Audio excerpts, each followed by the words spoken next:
Assalamualaikum warahmatullahi wabarakatuh.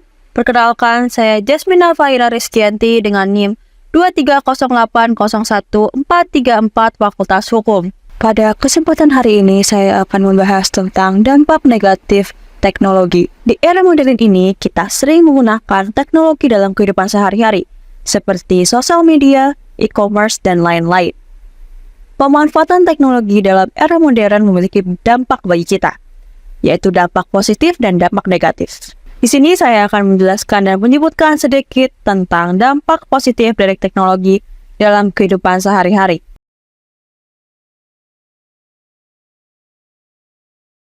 Dampak positif dari teknologi untuk kehidupan sehari-hari. Yang pertama, dapat digunakan untuk mempelajari hal baru, seperti kalian ingin mempelajari bahasa Inggris atau bahasa-bahasa dari negara lain, kalian bisa menggunakan internet atau teknologi untuk mempelajari bahasa-bahasa tersebut. Yang kedua, yaitu dapat mempermudah pekerjaan. Seperti kalian mempunyai pekerjaan rumah, kalian dapat searching di internet. Yang ketiga, itu dapat berinteraksi dengan teman jarak jauh. Ini nggak harus teman, ini bisa untuk saudara di jarak jauh, kalian bisa menggunakan internet atau teknologi untuk menghubungi saudara-saudara kalian atau teman-teman kalian yang berjarak jauh melalui video call atau telepon. Dampak positif yang terakhir yaitu dapat mempermudah untuk pergi kemana saja, seperti kalian ingin ke mall, sekolah, atau kampus, kalian dapat menggunakan aplikasi Gojek online yang kalian bisa download di App Store atau Google Store. Selanjutnya saya akan menjelaskan lebih detail tentang dampak negatif dari teknologi dalam kehidupan sehari-hari.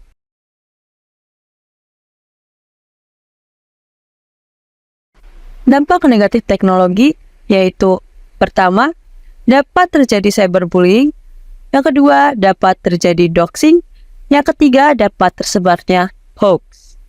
Dampak negatif yang terakhir, yang keempat, yaitu dapat menyebabkan kebocoran data.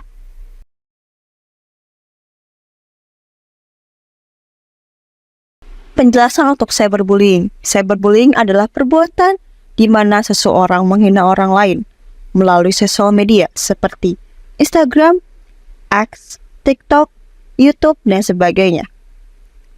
Menghina orang lain dengan cara mengejek atau mengolok-olok ras atau etnis, suku, agama, dan antar golongan, atau disingkat dengan SARA. Penjelasan dari dampak negatif teknologi yang kedua yaitu doxing. Doxing di sini merupakan penyebaran informasi data pribadi orang lain yang tidak memiliki izin dari pemilik data pribadi tersebut. Biasanya pelaku doxing adalah orang-orang yang memiliki rasa dendam kepada korban. Dampak negatif yang ketiga yaitu hoax. Hoax adalah berita yang tidak benar yang disebarkan oleh orang-orang tidak bertanggung jawab. Berita yang dilebih-lebihkan atau berita yang tidak sesuai dengan kenyataan, lalu disebarkan melalui sosial media, seperti X, Instagram, TikTok, YouTube, dan sebagainya. Ada beberapa masyarakat yang akan percaya dengan berita tersebut, walaupun berita tersebut tidak sesuai dengan kenyataan. Dampak negatif yang terakhir, yaitu kebocoran data. Kebocoran data adalah di mana data pribadi seseorang yang tidak sengaja tersebar di sosial media, seperti X, Instagram, YouTube, TikTok, dan lain-lain. Kebocoran data bisa saja terjadi karena tidak kuatnya penjagaan terhadap data pribadi tersebut. Berbeda dengan doxing, kebocoran data dilakukan tidak sengaja, sedangkan doxing dilakukan dengan sengaja. Dampak-dampak negatif dari teknologi ini sudah diatur dalam perundang-undangan Indonesia, seperti Undang-Undang Informasi Teknologi dan Elektronik, Undang-Undang Perlindungan Data Diri, Kitab Undang-Undang Hukum Pidana, dan sebagainya. Dalam peraturan undang-undangan ini, sudah diatur juga masa penjara dan harga denda yang akan dibayar jika melakukan perbuatan negatif seperti yang sudah dijelaskan.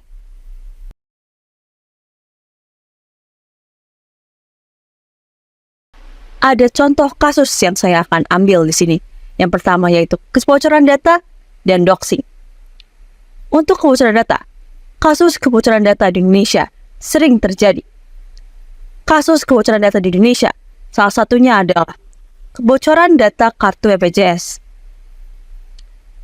Kebocoran data kartu BPJS ini adalah kesalahan pemerintah karena pemerintah tidak dapat menjaga privasi dari masyarakat Indonesia. Dari kasus kebocoran data kartu BPJS ini membuat warga sadar bahwa pemerintah mereka tidak dapat menjaga privasi mereka dan membuat warga negara Indonesia tidak percaya lagi dengan pemerintah. Kasus kedua yaitu kasus doxing. Kasus doxing juga sering terjadi di Indonesia. Kasus doxing di Indonesia merupakan hal seperti spill data-data pribadi orang lain dengan sengaja dan tanpa izin pemilik. Biasanya terjadi dalam para jurnalis ataupun artis. Di jurnalis, karena mereka meng-up berita-berita yang sesuai fakta, tapi ada beberapa oknum yang tidak suka dengan berita-berita tersebut.